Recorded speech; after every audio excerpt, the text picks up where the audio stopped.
Bom dia, mais uma manhã com Deus, priorizando a palavra de Deus. E nesta manhã do dia 23 de outubro, nós vamos meditar de Mateus, do capítulo 23 ao capítulo 25. E que a paz do Senhor encha o teu coração nesta manhã. Jesus censura os escribas e fariseus. Não é novidade, não é?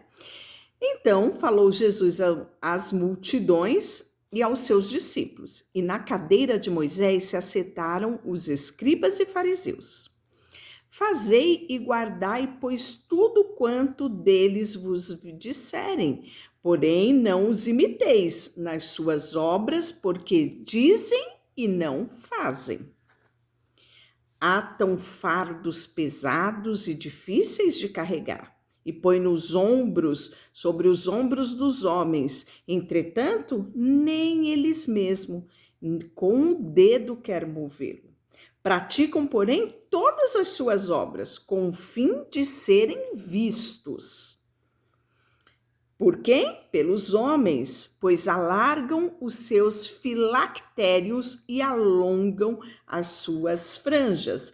Então, esse filactérios, né, é aquele objeto que o judeu, você vê muito isso em filme, né, que é comum nos homens eles terem aqui no braço e aqui na testa, né, é uma caixinha onde ali contém parte das escrituras, né? Parte da Torá. E para que simbolizando que ali estaria na mente deles, né?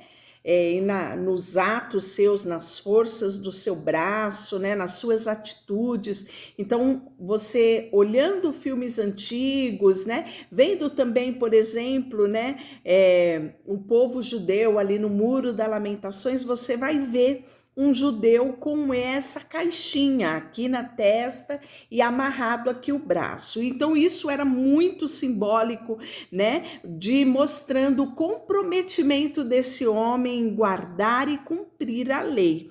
E aí Jesus está falando que esses fariseus, né, eles impunham fardos pesados às pessoas, mas eles mesmos não praticavam.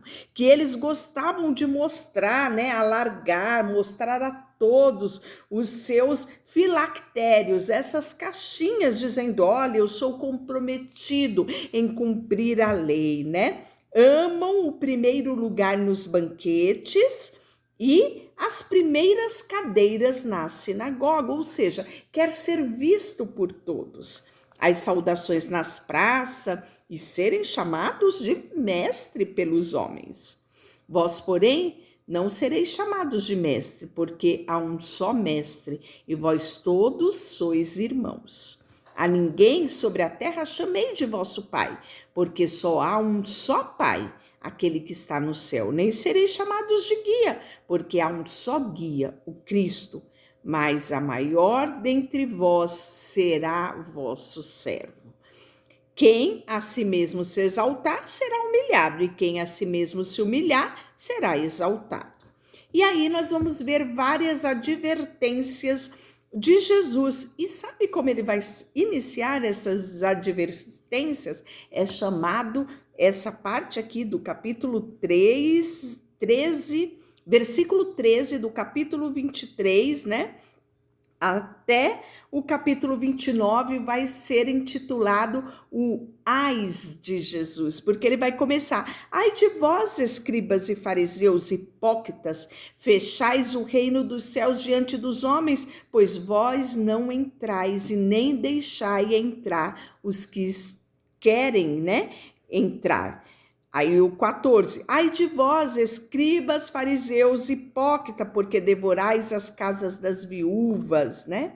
Ai de vós, escribas, fariseus, hipócrita, porque rodeais o mar e a terra para fazer um prosélio, e uma vez feito, tornais filho do inferno duas vezes. 16, ai de vós, guia de cegos, e dizem, quem jura pelo o santuário, isso não é nada, mas se alguém jurar pelo outro, o ouro do santuário fica obrigado pelo que jurou, né? Insensatos, cegos, pois qual é o maior que o ouro, o santuário que santifica o ouro, quem jurar pelo altar, isso é nada. Quem pode jurar pela oferta que está sobre o altar, fica obrigado pelo que jurou. Cegos, por qual é o maior, a oferta ou o altar que santifica a oferta, né? Então Jesus vai ter esse embate, né?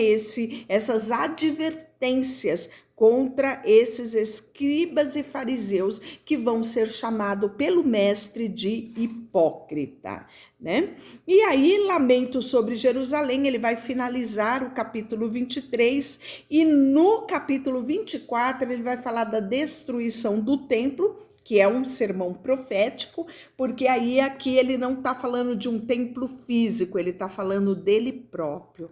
Tendo Jesus saído do templo, ia se retirando quando aproximaram-se dele os seus discípulos para lhe mostrar as construções do templo. Ele, porém, lhe disse: não vedes tudo isso?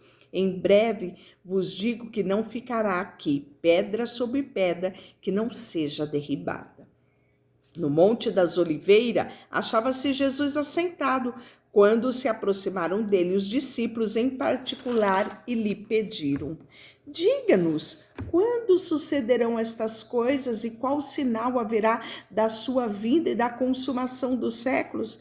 Este respondeu: vede que ninguém vos engane, porque virão muitos em meu nome, dizendo: eu sou Cristo, e enganarão a muitos. Então aqui os discípulos já sabem, Jesus vai morrer, mas, né, há uma promessa de retorno dele. E aí os discípulos tentam entender como ficará, né, a consumação dos séculos, como ficará os tempos vindouros. Então Jesus está falando, né, de algo que é muito mais próximo do nosso tempo do que do tempo dos discípulos daquela época, né?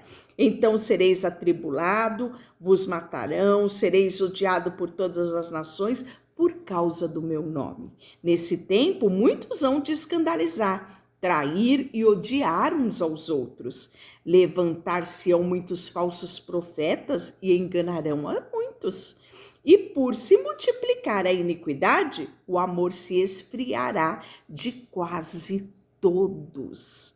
Aquele, porém, que perseverar até o fim, será salvo. E será pregado este evangelho no reino por todo mundo, para testemunho de todas as nações, e aí sim virá o fim. E aí ele vai falar da grande tribulação, aqui em Mateus 24 ainda. Quando, pois, virdes o abominável da desolação, que falou o profeta Daniel no lugar santo, quem lê entenda, né? Então ele vai trazer aqui menção das profecias trazidas em Daniel 9, 27, 11, 31 e 12, 11. Então, os que estiverem na Judeia, fujam para os montes.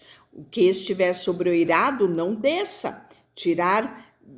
Não se tire de lá por causa alguma, e quem estiver no campo não volte atrás para buscar a sua capa. Ai das que estiverem grávidas, das que amamentarem naquele dia, orai para que a vossa fuga não se dê no inverno e nem no sábado. Porque nesse tempo haverá grande tribulação, como desde o princípio do mundo até agora não tem havido e não haverá jamais, né? Então Daniel vai falar sobre esse tempo em Daniel 12, e isso também vai ser relatado em Apocalipse 7:14. Não tivesse aqueles dias sido abreviado, ninguém seria salvo. Por causa dos escolhidos, tais dias serão abreviados. Olha só que alerta nós temos aqui. Quando acordamos, daqui a pouco já é a tarde, daqui a pouco é a noite, mal iniciamos o ano e já podemos ver as luzes do Natal. Olha os tempos sendo abreviados aqui.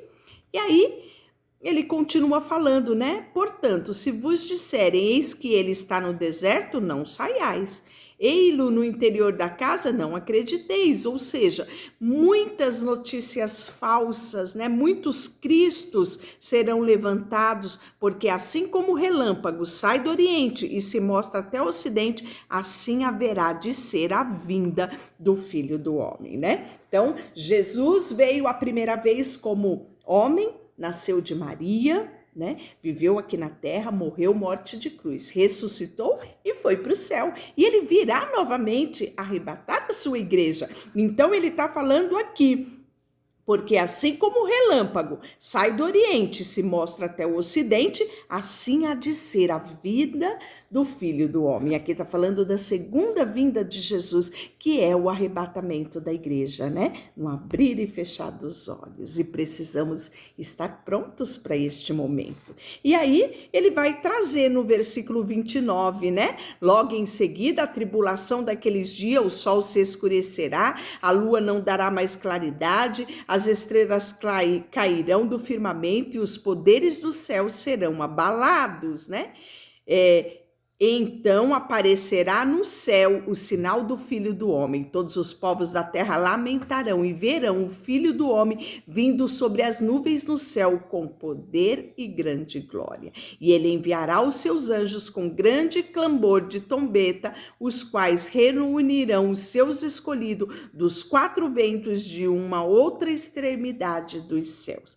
E aí ele vai falar sobre a parábola da figueira e a exortação quanto à vigilância, né? Leia com detalhes aqui, porque no 25 ele vai dar continuidade a isso, falando da parábola das 10 virgens. Então ele fala que havia 10 virgens e elas tomam as suas lâmpadas e saíram para encontrar o noivo. 5 dentre delas eram nécias, né? Eram desatentas, né? E 5 prudentes. As nécias, né? Tomaram as suas lâmpadas e não levaram azeite extra consigo. No entanto, as prudentes, além da lâmpada, levaram azeite nas suas vasilhas. E tardando o noivo, foram todas tomadas de sono e adormeceram. Mas à meia-noite ouviu-se o grito: eis o noivo, sai-lhe ao encontro. Então se levantaram todas aquelas virgens e prepararam as suas lâmpadas. As nécias disseram à prudente: dai-me do vosso azeite, porque as nossas lâmpadas estão apagando. Mas as prudentes responderam: não, para que não nos falte a nós e a vós outras, e diante aos que vende, comprai. Assim, e saindo elas para comprar, chegou o noivo, e as que estavam apercebidas, as prudentes, entraram com ele para as bodas e a porta se fechou. Mais tarde, chegando as virgens nécias, clamaram: Senhor, Senhor, abre-nos a porta. Mas ele respondeu: em verdade vos digo que não as conheço. Vigiai, pois, porque não sabeis o dia e nem a hora, né? Em outras versões fala que o Filho do Homem há de voltar. E aí nós vamos ver a parábola dos talentos, porque será como um homem que, ausentando-se do país, chamou o seu servo e lhe confiou os seus bens, né? A cada um deu conforme a sua própria capacidade. Então partiu, recebeu uns 5 talentos, de modo que outro recebeu 2 e de um outro que recebeu 1. E aí, né, aqui a parábola nos conta que o que recebeu 5 trabalhou, multiplicou, o que recebeu 3 também, mas o que recebeu 1 ficou com medo e enterrou.